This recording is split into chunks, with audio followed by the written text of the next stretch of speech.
जय हिंद प्यारे बच्चों, आपका हार्दिक अभिनंदन है भारतवर्ष क्लासेस में। कैसे हो आप सभी? आशा करता हूँ आप सभी अच्छे होंगे, स्वस्थ होंगे। प्यारे बच्चों, आज हम लोग कक्षा 5 हिंदी पाठ्य पुस्तक JCRT हिंदी भाषांजलि पाठ्य पुस्तक में पाठ 7 के प्रश्नोत्तर को करेंगे। पाठ 7 का नाम है चिट्ठी। तो देखिए बच्चों, जब प्राचीन काल में अपने विचार, यदि किसी व्यक्ति को अपने संदेश, अपने विचार, अपनी किसी चीज़ को एक स्थान से दूसरे स्थान तक भेजना होता था तो वह डाकिए के जरिए, संदेशवाहक के जरिए अपने चीज़ों को भेजा करता था। और इसी में एक चीज़ होती थी चिट्ठी, ठीक है, जिसमें आपने यह कविता पढ़ा। तो चिट्ठी जो कविता है वो प्राचीन काल में अपने विचारों को एक स्थान से दूसरे स्थान तक पहुंचाने का एक माध्यम होता था, ठीक है। तो अभी तो बहुत ही यह माध्यम विस्तृत रूप हो गया है।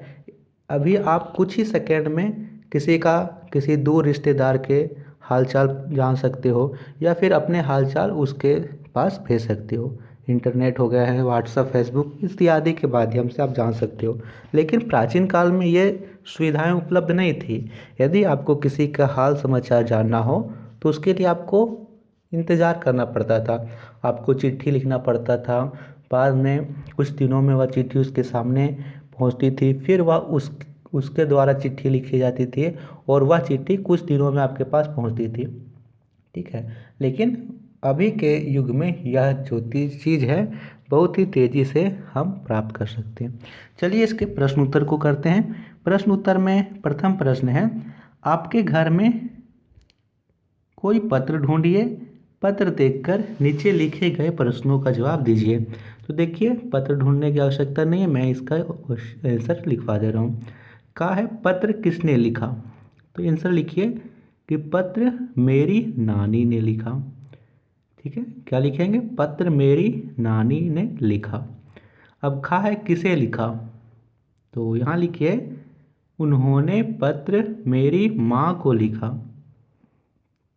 किस तारीख को लिखा, तो यहाँ तारीख लिख दीजिए, जिसे लिखा यहाँ पे 12/5/2005।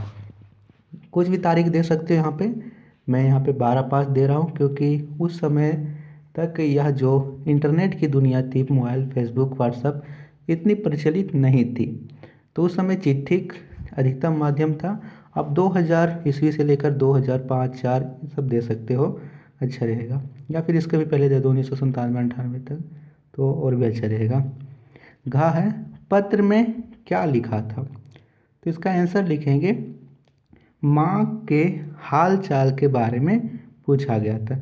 जाहिर सी बात है, एक माँ अपनी बेटी को पत्र लिखती है तो क्या पूछती है कि कैसी हो तुम, कैसी हो, ठीक है, यही सब पूछा जाता है। अगला प्रश्न है पत्र कहाँ से लिखा गया था, तो यहाँ पे अपना नानी घर के बारे में लिख दो। जहाँ आपका नानी घर है उसी जगह का नाम लिख देना है।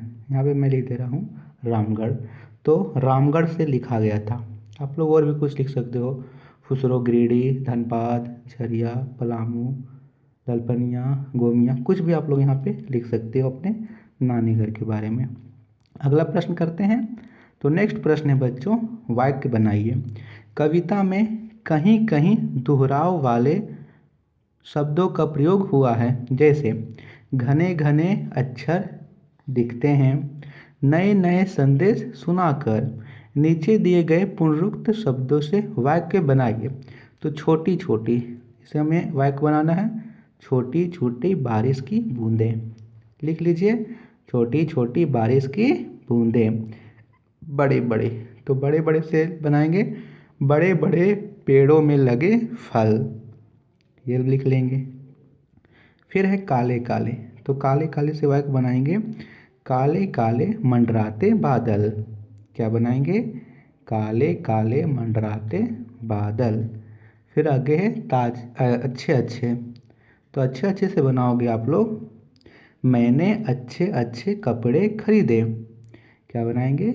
मैंने अच्छे अच्छे कपड़े खरीदे। ताजे ताजे, तो ताजे ताजे से बना लीजिए बाजार से ताजे ताजे फल लाना।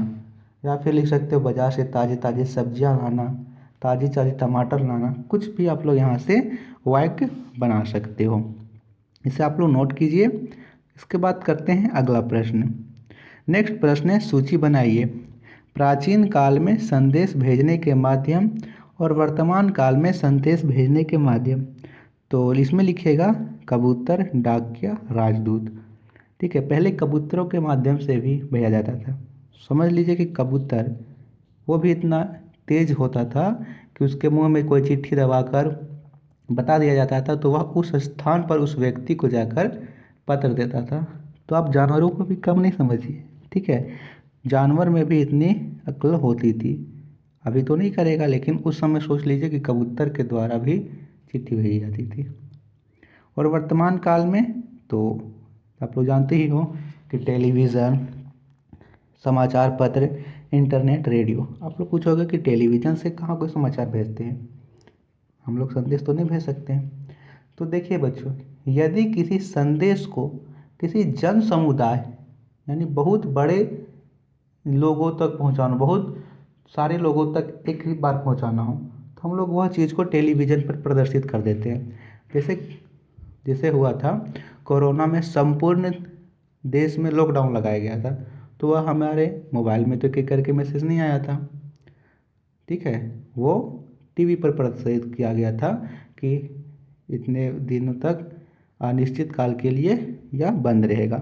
तो संदेश का वह माध्यम जो बहुत बड़े समुदाय तक पहुंचाना हो, तो हम लोग टेलीविज़न, रेडियो, समाचार पत्र इत्यादि का सहारा लेते हैं। यहाँ पे ये लिख लेंगे। मोबाइल फ़ोन से, मोबाइल फ़ोन से हम संदेश भेजते और प्राप्त करते हैं। बताइए मोबाइल फ़ोन का इस्तेमाल किन किन कामों के लिए किया जाता है।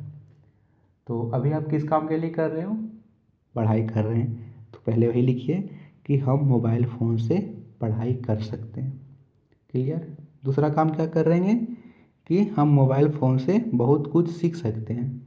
अब यहाँ पे आप तो एक पढ़ाई कर सकते हो, आपकी बड़ी बहन मम्मी होगी, वो अच्छी अच्छी खाना बनाने सीख सकती है। खाने के कुछ विशेष व्यंजन हैं जो उन्हें नहीं आते होंगे, तो वो आराम से यहाँ पे सर्च करेगी और देख के बना लेगी। किसी को नृत्य सीखना हो, डांस में रुचि हो, पेंटिंग में रुचि हो, तो वे सारी चीज़ें यहाँ से देख कर, मोबाइल से देख करके सीख सकती है। फिर है, हम मोबाइल फ़ोन से दुनिया भर की खबरें प्राप्त कर सकते हैं। चुटकी में भी आप प्राप्त कर सकते हो। सिर्फ आपको एक ही चीज़ सर्च करना है, न्यूज़। आपके सामने फटाफट न्यूज़ आ जाएगा। अगला है, हम मोबाइल फ़ोन से किसी स्थान विशेष की जानकारी प्राप्त कर सकते हो। आप किसी भी स्थान के बारे में सिर्फ जाके गूगल में सर्च करोगे। जैसे सपोज आपको सर्च करना है दिल्ली, तो आपको सिर्फ दिल्ली सर्च करना है, आपको दिल्ली के बारे में विस्तृत जानकारी प्राप्त हो जाएगी। दिल्ली की पॉपुलेशन क्या है, कौन से रिवर हैं, ठीक है, आपको सारी चीज़ें प्राप्त हो जाएगी वहाँ की। अगला प्रश्न करते हैं। चिट्ठी लिखिए। कक्षा 4 में पढ़ने वाली आपकी दोस्त अपने माता पिता के साथ किसी दूसरे शहर चली गई है। वह आपको अपना पता भी देकर गई है। आप उसे एक पत्र लिखिए जिसमें निम्नलिखित बातें शामिल हों। उनसे पूछिए कि उसका नाम किस विद्यालय में लिखवाया गया। अपने विद्यालय में होने वाली गतिविधियों के बारे में बताइए। तो लिखेंगे यहाँ पे, देखिए मैंने लिखवाया है, मैंने यहाँ पे लिखवाया है प्रिय मित्र साक्षी। आपको इधर दिनांक दे देना है और यहाँ पे अपना जगह का नाम लिखोगे। मैं यहाँ कुशल मंगल हूँ और आशा करती हूँ कि तुम भी वहाँ कुशल मंगल होंगी। मुझे हमेशा तुम्हारी याद आती है। मैं रोज़ विद्यालय तो जाती हूँ, परंतु मुझे तुम्हारी कमी खलती है। क्या तुमने नए शहर के किसी विद्यालय में अपना नामांकन कराया? तुम्हें अपना नया विद्यालय कैसा लगा? क्या तुम्हारे नए दोस्त बने? तुम कृपया करके मेरे सारे प्रश्नों का उत्तर एक पत्र के माध्यम से देना। और गतिविधि में आप लोग लिख सकते हो कि मेरे विद्यालय में कुछ पूजा मनाया गया, जैसे सरस्वती पूजा मनाया गया, सभी लोगों ने प्रसादी खाया और पूजा अर्चना की। इतना आप लोग जोड़ लेना सिर्फ। और मुझे तुम्हारे पत्र का इंतज़ार रहेगा, अंतिम में लिख देना है। मैं यहाँ पे गैप इसलिए दिया हूँ कि आपको गतिविधि में अपने से लिखना है। हो सकता है वार्षिक महोत्सव हो सकता है सरस्वती पूजा हो, शिक्षक दिवस हो, कोई भी पर्व मनाया गया हो, तो ये आपको लिख देना है। अंत में अपना नाम लिख देना है। तो ये थे इसके प्रश्न उत्तर। आशा करता हूँ कि आप सभी को समझ में आया होगा। वीडियो को लाइक शेयर और चैनल को सब्सक्राइब जरूर कीजिएगा। थैंक यू बच्चों।